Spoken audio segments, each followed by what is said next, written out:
Welcome to 9 star kitchen. இன்னைக்கு ஒரு super ரெசிபியோட உங்க முன்னாடி வந்திருக்கேன். ரொம்ப டேஸ்டான ருசியான பிரியாணி ரொம்ப சிம்பிள் மெத்தட்ல எப்படி வீட்லயே பண்ணலாம்னு உங்களுக்கு காட்ட போறேன்.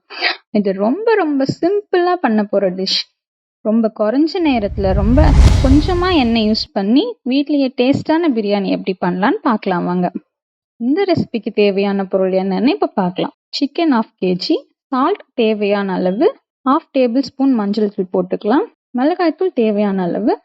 ஏன்னா அதிகமாக காரம் சாப்பிட்றவங்க இருக்காங்க, கொஞ்சமாக காரம் சாப்பிட்றவங்க இருக்காங்க. ஸோ உங்களுக்கு ஏற்ற மாதிரி நீங்கள் போட்டுக்கோங்க.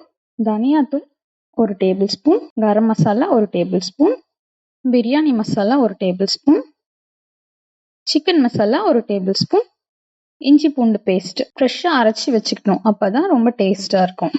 பிரியாணி மசாலா தனியாக கிடைக்கும், அதுலேயே எல்லாமே இருக்கும், பட்டை லவங்கலாம். அதை அப்படியே எடுத்துகிட்டு வந்து நம்ம யூஸ் பண்ணிக்கலாம். 3 பச்சை மிளகாய் 2ஆ கட் பண்ணி அதில் போட்டுக்கலாம்.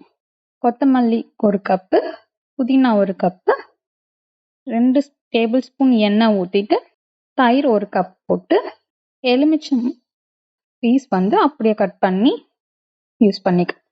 இப்போ எல்லாத்தையுமே நல்லா பிசைஞ்சு பீசஸ்க்கு எல்லாம் நல்லா ஒட்டி நல்லா ஊறுற மாதிரி கலந்து வச்சு, இந்த மாதிரி கலந்து வச்ச உடனே நம்ம 1/2 hour வச்சுட்டு அதுக்கப்புறம் யூஸ் பண்ணோம்னா ரொம்ப சாஃப்டா வரும். நல்ல மசாலாலாம் எல்லா பீசஸ்லயும் ஊறி நல்ல டேஸ்டா இருக்கும். இப்போ இந்த பிரியாணிக்காக 1/2 kg பாஸ்மதி ரைஸ் நம்ம எடுத்துக்கிறோம். பாஸ்மதி ரைஸ் எதுக்காகன்னா, பாஸ்மதி ரைஸ் ரொம்ப நீளமா பார்க்க அழகா இருக்கிறதுனால பிரியாணிக்கு நல்லா இருக்கும்.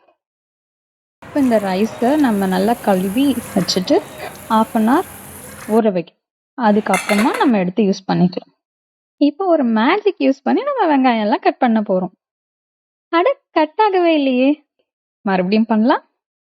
மறுபடியும் கட் ஆகவே இல்லை. இல்ல இந்த முறை பாருங்க. இப்ப கட் ஆயிருச்சு. இதுதான் இந்த சேனலுக்கான ஒரு சிறப்பம்சம். இந்த மாதிரி வீடியோஸ் நிறைய வேணும்னா சேனலை சப்ஸ்கிரைப் பண்ணுங்க, லைக் பண்ணுங்க, ஷேர் பண்ணுங்க. தவறாம பெல் ஐக்கான் ஆக்டிவேட் பண்ண மறந்துடாதீங்க. ஸ்டவ் பற்ற வச்சுட்டு ஸ்டவ் மேல ஒரு அகலமான பாத்திரத்தை வச்சுட்டு அதில் நம்ம கொஞ்சம் எண்ணெய் 3 டேபிள் ஸ்பூன் எண்ணெய் விட்டுட்டு, கொஞ்சமான எண்ணெய் யூஸ் பண்ண ஹெல்த்தியாக இருக்கும். முந்திரி பருப்பு அதில் போட்டுட்டு நல்லா கோல்டன் ஃப்ரை ஆகுற வரைக்கும் ஃப்ரை பண்ணிட்டு தனியாக எடுத்து வச்சுக்கலாம். அதுக்கப்புறம் நல்லா நீளமாக கட் பண்ண வெங்காயம்லாம் அதில் போட்டு ப்ரௌன் கலர் வர வரைக்கும் வதக்கிட்டு தனியாக எடுத்து வச்சுக்கலாம். அதுக்கப்புறம் பிரியாணி இலை, சோம்பு, லவங்கப்பூ, பட்டை இதெல்லாம் போட்டு நல்ல ஃப்ளேவருக்காக போட்டு, அதுக்கப்புறம் நம்ம ஆல்ரெடி கலந்து வச்சுருக்க அந்த சிக்கன் பீசஸ்லாம் எடுத்து இதில் போட்டு நல்லா பாத்திரம் ஃபுல்லாக ஸ்ப்ரெட் பண்ணி விட்டுட்டு லோ ஃப்ளேமில் வச்சுட்டு அதை மூடி போட்டு கொஞ்சம் நேரம் கொதிக்க விடணும். 10 minutes கழித்து எடுத்து எல்லா பீசஸையும் மெதுவாக கலந்து விடணும். அப்புறம் இன்னொரு சைடில் தண்ணியை வச்சு அரிசிக்காக ஒலை கொதிக்க விடணும்.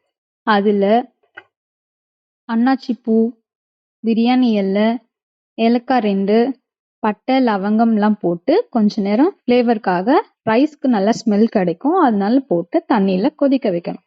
ஒரு 10 minutes அப்படியே மூடி வச்சுட்டு அது நல்ல கொதி வரும்போது ஆல்ரெடி நம்ம ஊற வச்சிருக்க அரிசியை எடுத்து அதில் போட்டு கலக்கி விட்டுட்டு மறுபடியும் மூடி வச்சிடணும்.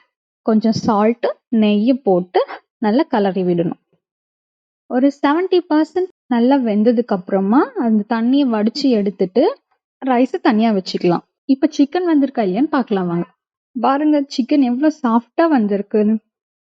இப்போ சிக்கனில் மேலே கொஞ்சம் கொத்தமல்லி இலையை போட்டுட்டு நல்லா கிளறி விட்டுட்டு நல்லா ஃப்ளேவராக வரும்போது ஸ்மெல்லாம் நல்லா இருக்கும்போது நம்ம ஏற்கனவே எடுத்து வச்சிருக்க ரைஸ் எடுத்து இந்த சிக்கன் பீசஸ் மேலே நல்ல லேயர் மாதிரி போட்டு நல்லா பரப்பி விட்டுடணும். வதக்கி வச்சிருக்க வெங்காயத்தை போட்டுட்டு அதுக்கு மேலே கொஞ்சம் கொத்தமல்லி இலையை போட்டுட்டு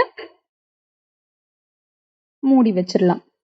அதுக்கு மேலே வெயிட்டுக்காக ஒரு கிண்ணத்துல தண்ணியை ஊற்றி வச்சு கொஞ்ச நேரம் அப்படியே வைக்கணும் லோ ஃப்ளேமில். அதுக்கப்புறம் கொஞ்ச நேரத்தில் ஃபுல்லாக வெந்துடும். வாங்க பார்க்கலாம். இப்போ பார்க்கலாம் வெந்திருக்கா இல்லையான்னு. ஃபுல்லாக வெந்திருக்கு. இப்போ பார்க்கலாம் வாங்க எவ்வளோ டேஸ்டாக கலர்ஃபுல்லாக இருக்குன்னு. ஒயிட் கலரில் இருக்கு, அதுக்கப்புறம் கோல்டன் கலரில் இருக்கு. ரொம்ப சாஃப்டா டேஸ்டா இருக்கு பிரியாணி. சிக்கன் பாருங்க ரொம்ப சாஃப்டா அழகா வெந்திருக்கு. டேஸ்ட்டாக கலர்ஃபுல்லான பிரியாணி ரெடி. இது எல்லாருக்குமே பிடிக்கும். இப்போ ஒரு பிளேட் எடுத்துட்டு நீங்கள் சர்வ் பண்ணி சாப்பிட்டீங்கன்னா செம்ம டேஸ்ட்டாக இருக்கும். நீங்களும் இந்த மாதிரி டேஸ்டான பிரியாணியை வீட்லயே ட்ரை பண்ணி பார்க்கலாம். நீங்கள் இதே மாதிரி வீட்டில் செஞ்சு பாருங்க. இந்த மாதிரி நிறைய ரெசிபிஸ் வேணும்னு சேனலை சப்ஸ்கிரைப் பண்ணுங்க, லைக் பண்ணுங்க, ஷேர் பண்ணுங்க, பெல் பட்டனை ஆக்டிவேட் பண்ணுங்க. Thank you for watching.